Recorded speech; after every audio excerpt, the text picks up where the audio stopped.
ಎಲ್ರಿಗೂ ನಮಸ್ಕಾರ. ಗೆಳತಿ ಯೂಟ್ಯೂಬ್ ಚಾನಲ್ಗೆ ಮತ್ತೊಮ್ಮೆ ಸ್ವಾಗತ. ಬನ್ನಿ ಸ್ನೇಹಿತರೆ, ಇದೇ ಶುಕ್ರವಾರ 6ನೇ ತಾರೀಕು ಬಾಲಚಂದ್ರ ಸಂಕಷ್ಟಹರ ಚತುರ್ಥಿ ಇದೆ. ಈಗಾಗಲೇ ಚತುರ್ಥಿ ತಿಥಿ ಯಾವಾಗ ಪ್ರಾರಂಭ ಆಗುತ್ತೆ, ಯಾವಾಗ ಮುಕ್ತಾಯ ಆಗುತ್ತೆ, ಹಾಗೆ ಸಂಕಷ್ಟಹರ ಚತುರ್ಥಿಯನ್ನು 6ನೇ ತಾರೀಕು ಅಥವಾ 7ನೇ ತಾರೀಕು ಯಾವ ದಿನ ಆಚರಣೆ ಮಾಡಬೇಕು, ಇದೆಲ್ಲದ್ರ ಬಗ್ಗೆ ಮಾಹಿತಿಯನ್ನು ತಿಳಿದುಕೊಂಡಿದ್ದೀರಾ. ಇವತ್ತಿನ ವಿಡಿಯೋದಲ್ಲಿ ಪೂಜೆಗೆ ಶುಭ ಮುಹೂರ್ತ ಅಂದರೆ ಯಾವ ಸಮಯದಲ್ಲಿ ಪೂಜೆ ಮಾಡಬೇಕು, ಹಾಗೆ ಚಂದ್ರೋದಯ ಸಮಯ ಯಾವಾಗ ಆಗುತ್ತೆ, ಉಪವಾಸನ ಯಾವಾಗ ಮಾಡಬೇಕು, ಯಾವಾಗ ಬಿಡಬೇಕು, ನೈವೇದ್ಯ ಏನು ಮಾಡಬೇಕು, ಮಂತ್ರ ಸಹಿತ ಪೂಜೆ ಮಾಡುವಂಥ ಸರಳವಾದ ವಿಧಾನವನ್ನು ತಿಳಿಸ್ಕೊಡ್ತಾ ಇದ್ದೀನಿ. ವಿಡಿಯೋನ ಸ್ಕಿಪ್ ಮಾಡದೆ ನೋಡಿ. ಅಲ್ಲದೆ ಕೆಲವರೆಲ್ಲ ಕಮೆಂಟಲ್ಲಿ ಕೂಡ ಕೇಳಿದ್ದೀರಾ, ಶುಕ್ರವಾರ ಸಾಯಂಕಾಲ ಪೂಜೆ ಮಾಡೋದಕ್ಕೆ ಆಗಲಿಲ್ಲ ಅಂತಂದರೆ ಬ್ರಾಹ್ಮಿ ಮುಹೂರ್ತದಲ್ಲಿ ಮಾಡಬಹುದಾ ಅಂತ ಕೇಳಿದ್ದೀರಾ. ಬ್ರಾಹ್ಮಿ ಮುಹೂರ್ತದಲ್ಲಿ ಪೂಜೆ ಮಾಡೋದಾದರೆ ಶುಕ್ರವಾರ ಬೆಳಗ್ಗೆ ಮಾಡಬೇಕಾ ಅಥವಾ ಶನಿವಾರ ಬೆಳಗ್ಗೆ ಮಾಡಬೇಕಾ, ಇದ್ರ ಬಗ್ಗೆ ಕೂಡ ಇವತ್ತಿನ ವಿಡಿಯೋದಲ್ಲಿ ತಿಳಿಸ್ಕೊಡ್ತಾ ಇದ್ದೀನಿ. ವಿಡಿಯೋನ ಕೊನೆ ತನಕ ನೋಡಿ.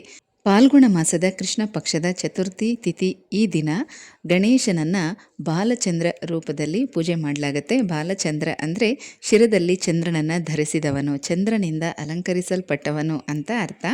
ಗಣೇಶನ ಈ ಬಾಲಚಂದ್ರ ರೂಪವನ್ನು ಪೂಜೆ ಮಾಡೋದ್ರಿಂದ, ಅಂದರೆ ಯಾವ ವ್ಯಕ್ತಿ ಈ ದಿನ ಉಪವಾಸ ಇದ್ದು ಈ ಸಂಕಷ್ಟಹರ ಚತುರ್ಥಿ ದಿನ ಗಣೇಶನನ್ನು ಆರಾಧನೆ ಮಾಡ್ತಾರೋ ಅವ್ರ ಜೀವನದಲ್ಲಿ ಎಲ್ಲ ರೀತಿಯ ಹಣಕಾಸಿನ ಸಮಸ್ಯೆಗಳಿಂದ ಮುಕ್ತಿ ಪಡ್ಕೊಳ್ತಾರೆ.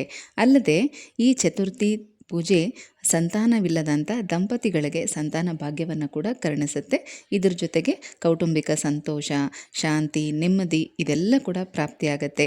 ಕೆಲಸ ಮಾಡುವಂಥ ಕಡೆ ಏನೇ ಅಡೆತಡೆಗಳಿದ್ರೂ ಅದೆಲ್ಲ ಕೂಡ ನಿವಾರಣೆ ಆಗುತ್ತೆ.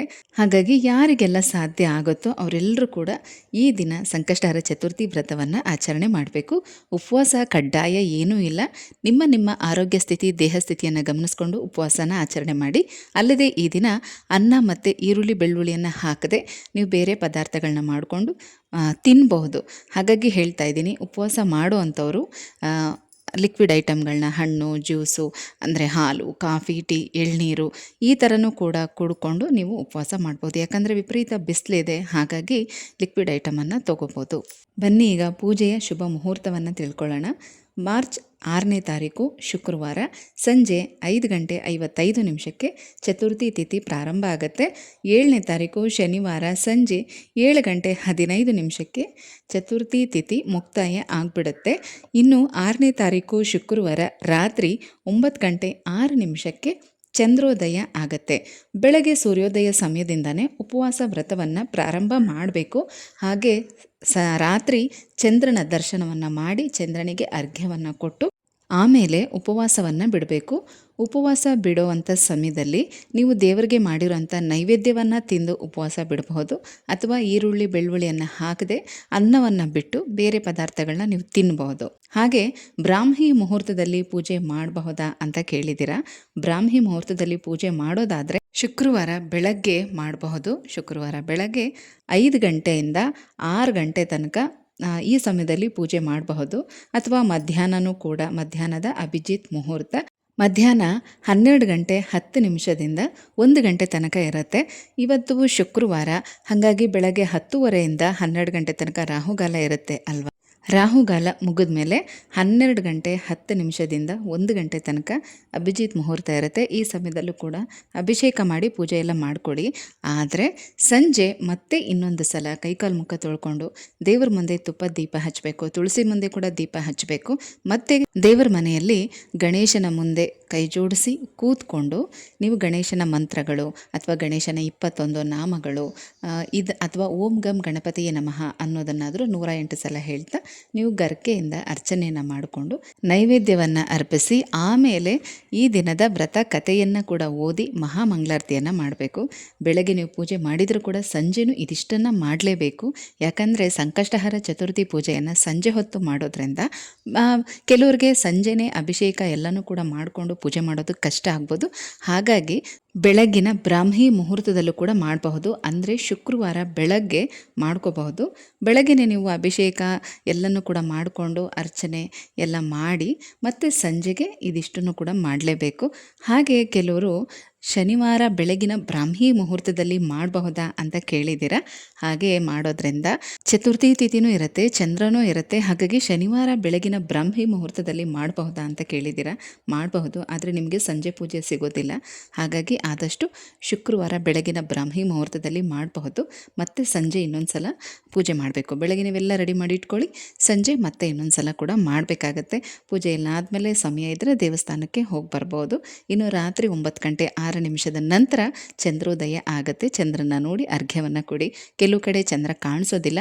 ಹಾಗಾಗಿ ಈ ಸಮಯ ಕಳೆದ ಮೇಲೆ, ಅಂದರೆ 9:06 ಕಳೆದ ಮೇಲೆ ನೀವು ಮನಸ್ಸಿನಲ್ಲೇ ಚಂದ್ರನ ನೆನೆಸ್ಕೊಂಡು ಅರ್ಘ್ಯನ ಅರ್ಪಿಸಿ ಆಮೇಲೆ ಉಪವಾಸನ ಬಿಡ್ಬೋದು. ತುಂಬ ಸಲ ಈ ಪ್ರಶ್ನೆಯನ್ನು ಕೂಡ ಕೇಳಿದ್ದೀರಾ, ಚಂದ್ರ ಕಾಣಿಸ್ತಾ ಇಲ್ಲ ಅಂತ. ಹಾಗಾಗಿ ಈ ರೀತಿ ಕೂಡ ಮಾಡಬಹುದು. ಬೆಳಗ್ಗೆ ಬ್ರಾಹ್ಮಿ ಮುಹೂರ್ತದಲ್ಲಿ ಪೂಜೆ ಮಾಡಿರ್ತೀವಿ, ಮತ್ತೆ ಸಂಜೆ ಪೂಜೆ ಮಾಡಬೇಕು ಅಂದರೆ ಸ್ನಾನ ಮಾಡಬೇಕಾ ಅಂತ ಕೂಡ ಪ್ರಶ್ನೆ ಕೇಳಿದ್ದೀರಾ.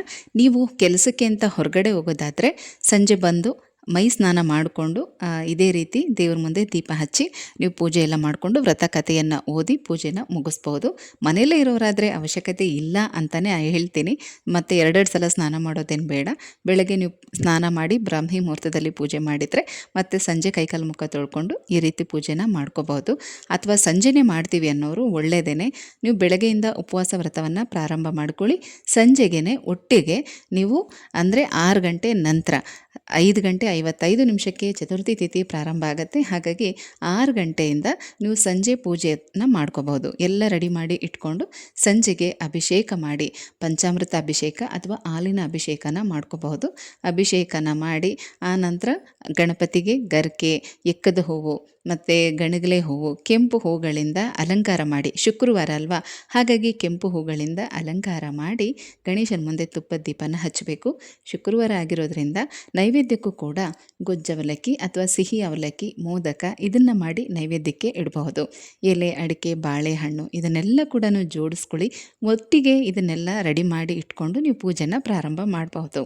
ಕೆಲಸಕ್ಕೆ ಹೋಗುವಂಥವರು ಸಂಜೆ ಬಂದು ಎಲ್ಲನೂ ರೆಡಿ ಮಾಡಿಕೊಂಡು ಮಾಡೋಕ್ಕಾಗಲ್ಲ ಅನ್ನೋರು ಶುಕ್ರವಾರ ಬೆಳಗ್ಗೆ ಬ್ರಾಹ್ಮಿ ಮುಹೂರ್ತದಲ್ಲಿ ಪೂಜೆನ ಮಾಡಬಹುದು.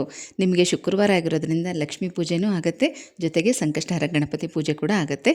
ಆದರೆ ತಪ್ಪದೆ ಸಂಜೆ ಮತ್ತೆ ಇನ್ನೊಂದು ಸಲ ನೀವು ಕೆಲಸಕ್ಕೆ ಹೋಗೋರಾದರೆ ಬಂದು ಮೈ ಸ್ನಾನ ಮಾಡ್ಕೊಳ್ಳಿ. ಮನೆಯಲ್ಲೇ ಇರೋರಾದರೆ ಕೈಕಾಲು ಮುಖ ತೊಳ್ಕೊಂಡು ಮತ್ತೆ ದೇವರ ದೀಪಗಳನ್ನೆಲ್ಲ ಹಚ್ಚಿ ನೈವೇದ್ಯಕ್ಕೆ ಏನಾದರೂ ಮಾಡಲೇಬೇಕು. ಅಥವಾ 1 ಗ್ಲಾಸ್ ಹಾಲನ್ನಾದರೂ ಕಾಯಿಸಿ ಸಕ್ಕರೆ ಹಾಕಿ ನೈವೇದ್ಯ ಮಾಡಲೇಬೇಕು. ಆ ನಂತರ ಗಣೇಶನ ಮಂತ್ರಗಳು, 1-2 ಚಿಕ್ಕ ಚಿಕ್ಕ ಮಂತ್ರಗಳನ್ನು ಹೇಳಿಕೊಂಡು ನೀವು ವ್ರತ ಕಥೆಯನ್ನು ಸಂಜೆನೇ ಓದಬೇಕು. ಅದಾದಮೇಲೆ ಮಹಾಮಂಗಳಾರತಿ ಮಾಡಿ ನಿಮ್ಮ ಪೂಜೆಯನ್ನು ಮುಗಿಸ್ಬಹುದು. ಚಂದ್ರನ ದರ್ಶನ ಮಾಡಿ ಆನಂತರ ಉಪವಾಸನೂ ಕೂಡ ಬಿಡಬಹುದು. ಅಥವಾ ಪೀರಿಯಡ್ಸ್ ಪ್ರಾಬ್ಲಮ್ಗಳಿಂದ ಅಥವಾ ಬೇರೆ ಬೇರೆ ಸಮಸ್ಯೆಗಳಿಂದ ನಿಮಗೆ ಶುಕ್ರವಾರ 6ನೇ ತಾರೀಕು ನಿಮಗೆ ಸಂಕಷ್ಟಹರ ಚತುರ್ಥಿ ಪೂಜೆ ಮಾಡೋದಕ್ಕೆ ಆಗಲಿಲ್ಲ ಅಂತಂದರೆ ಶನಿವಾರ ಬೆಳಗ್ಗೆ ಬ್ರಾಹ್ಮಿ ಮುಹೂರ್ತದಲ್ಲಿ ಮಾಡಬಹುದು. ಆದರೆ ಶುಕ್ರವಾರ ಮಾಡೋದೇ ತುಂಬ ಒಳ್ಳೆಯದು. ಈ ರೀತಿ ಕಾರಣಾಂತರಗಳಿಂದ ನಿಮಗೆ ಶುಕ್ರವಾರ ಮಾಡೋದಕ್ಕೆ ಆಗಲಿಲ್ಲ ಅಂದರೆ ಬೇಕಾದರೆ ಶನಿವಾರ ಬೆಳಗಿನ ಬ್ರಾಹ್ಮಿ ಮುಹೂರ್ತದಲ್ಲಿ ಮಾಡಿ, ಬೆಳಗ್ಗೆ 5 ಗಂಟೆಯಿಂದ 6:30 ಒಳಗಾಗಿ. ಆದರೆ ಈ ದಿನ ಉಪವಾಸ ಎಲ್ಲ ಮಾಡೋದೇನು ಬೇಡ. ನೀವು ಬೆಳಗ್ಗೆನೇ ಪೂಜೆ ಎಲ್ಲ ಮುಗಿಸ್ತೀರಾ ಅಂದರೆ ಪೂಜೆ ಎಲ್ಲ ಆದಮೇಲೆ ಬೇಕಾದರೆ ನೀವು ಮಾಮೂಲಿ ಥರ ಊಟ ತಿಂಡಿ ಎಲ್ಲನೂ ಕೂಡ ಮಾಡಬಹುದು. ನಿಮಗಿದ್ದಂಥ ಒಂದಷ್ಟು ಗೊಂದಲಗಳಿಗೆ, ನಿಮ್ಮ ಪ್ರಶ್ನೆಗಳಿಗೆ ಉತ್ತರ ಕೊಟ್ಟಿದ್ದೀನಿ. ಇನ್ನು ಮಂತ್ರ ಸಹಿತ ಸಂಕಲ್ಪ ಸಹಿತ ಪೂಜೆ ಮಾಡುವಂಥ ವಿಧಾನವನ್ನು ಮುಂದಿನ ವಿಡಿಯೋದಲ್ಲಿ ತಿಳಿಸ್ಕೊಡ್ತೀನಿ. ಮತ್ತೆ ಸಿಗ್ತೀನಿ. ಹೋಗಿ ಬರಲಾ?